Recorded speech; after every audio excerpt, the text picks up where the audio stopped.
Sir वो देखिए ऊपर।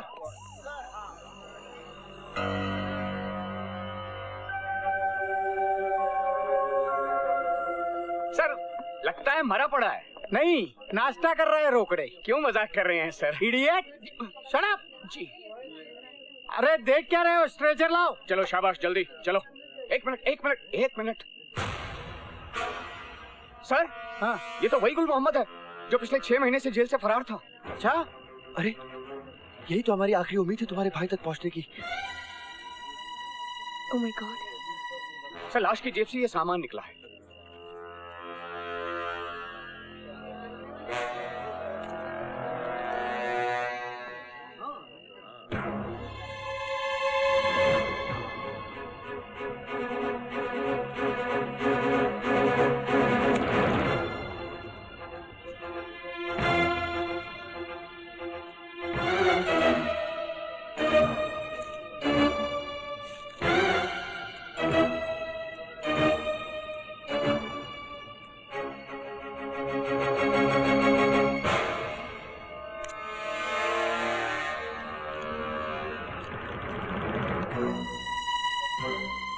ये तो किसी का एड्रेस है, लेकिन किसका?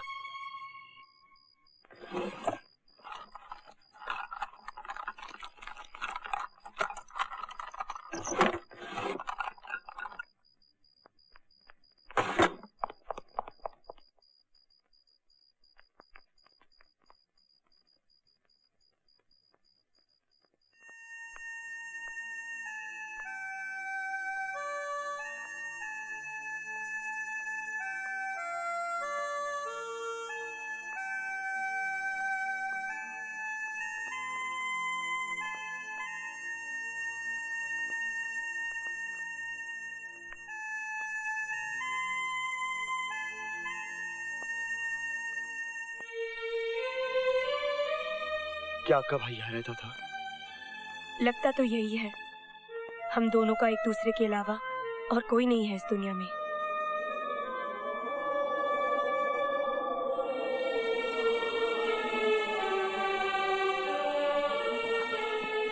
क्या हुआ गीता जी?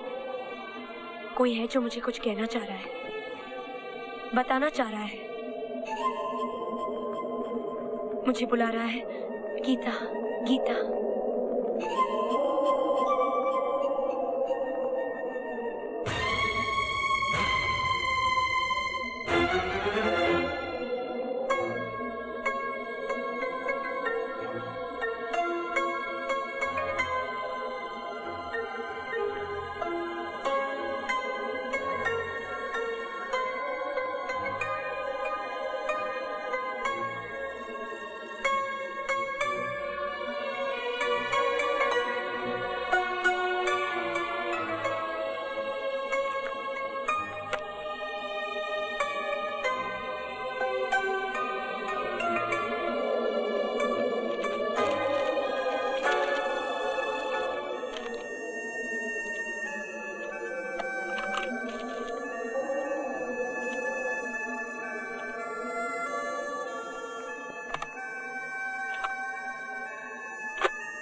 हेलो गीता, मुझे पता था कि एक न एक दिन तुम मुझे ढूंढ ही निकालोगी मेरी फेवरेट किताब से। मैं इस पल शायद तुमसे बहुत दूर हूं, फिर भी हमेशा की तरह तुम मुझे बहुत करीब महसूस करोगी अपने दिल में। आज मैं तुझे एक आखिरी कहानी सुनाना चाहता हूं मेरी बहन। आप बीती, मेरी अपनी कहानी जिसकी शुरुआत हुई एक गुल मोहम्मद से। ये गुल मोहम्मद एनबीआई यानी कि नेशनल बैंक ऑफ इंडिया के श्रेडिंग सेक्शन में काम करता था। जो फटे पुराने नोट बाजार में और नहीं चलते, उन्हें यहां लाकर पहले कतरा और फिर जला दिया जाता है और उसके बदले में एनबीआई से नए नोट मार्केट में आ जाते हैं। एक दिन इस गुल मोहम्मद के हाथ में एक ऐसा नोट आया जो उसे कुछ अजीब लगा। उसने गौर से देखा तो पाया कि वो नोट असल में जाली था, यानी कि नकली। उसने सारे बैग चेक किए, सारे के सारे बैग नकली नोटों से भरे हुए थे। गुल मोहम्मद के तो होश उड़ गए। वो घबराए हुए अपने डिपार्टमेंट के हेड मिस्टर पटेल के पास गया और उन्हें सारा किस्सा सुनाया। लेकिन ये पटेल खुद इस जाली नोट रैकेट में शामिल था, उनका की प्लेयर। उसने बड़ी चालाकी से गलत आरोप में गुल मोहम्मद को फंसाकर जेल भिजवा दिया। बेचारे गुल मोहम्मद ने अपनी बेगुनाही बतेरी चलाई, लेकिन उसकी किसी ने सुनी ही नहीं। तब उसकी बेटी सादिया मेरे पास आई और उसने सारा किस्सा सुनाया। मैंने उसे प्रॉमिस किया, मैंने उसे वादा किया कि मैं इस केस की तह तक जाकर रहूंगा। कई दिनों की मेहनत के बाद मुझे ये पूरा रैकेट क्या है पता चला। करोड़ों रुपयों के जाली नोट छापे जाते हैं, फिर उन्हें मैला और फटा पुराना बनाया जाता है और उनके बदले में एनबीआई से ताजे ताजे असली नोट ले लिए जाते हैं। मैं समझ गया कि इस दफे मैं आग से खेल रहा हूं और मेरी जान भी जा सकती है, पर सो व्हाट। बाई चांस अगर मुझे कुछ हो गया तो तुम इस जंग को आगे बढ़ाओगी, तुम ये लड़ाई जारी रखोगी गीता। मेरा प्यार, मेरा आशीर्वाद हमेशा तुम्हारे साथ है मेरी बहन, याद रखना, ओके? और मेरी ये मुस्कान भी जो तुम्हें बहुत पसंद है ना, अगर तुम चाहती हो कि मैं हमेशा मुस्कुराता रहूं।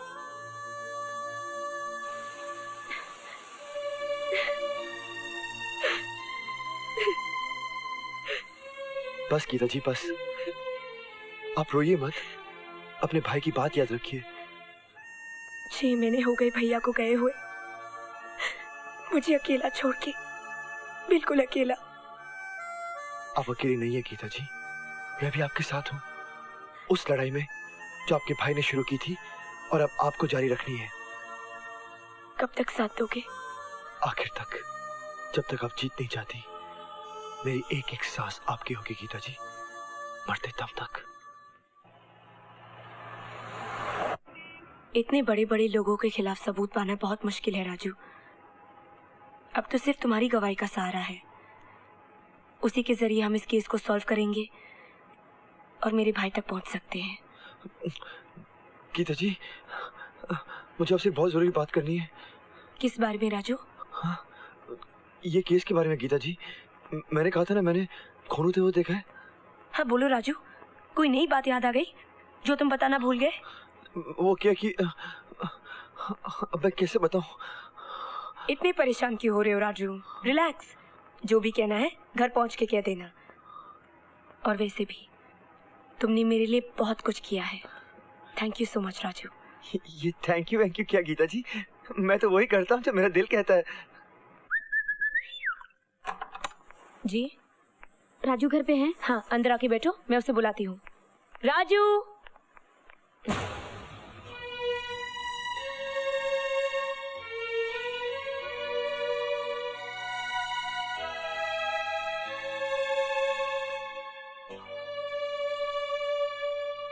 तुम्हारा नाम वर्षा है?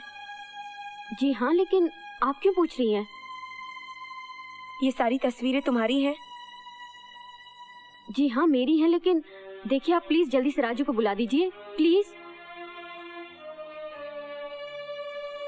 राजू, तुम्हें कोई मिलने आया है। आ रहा हूँ मेम साहब। राजू, मैं वर्षा हूँ, कुट्टी की दोस्त। राजू, कुट्टी बहुत मुसीबत में है, वो थाने में बार बार तुम्हें याद कर रहा है। तुम प्लीज जल्दी से उसके पास पहुँचो, मैं वकील को लेकर आती हूँ, ओके?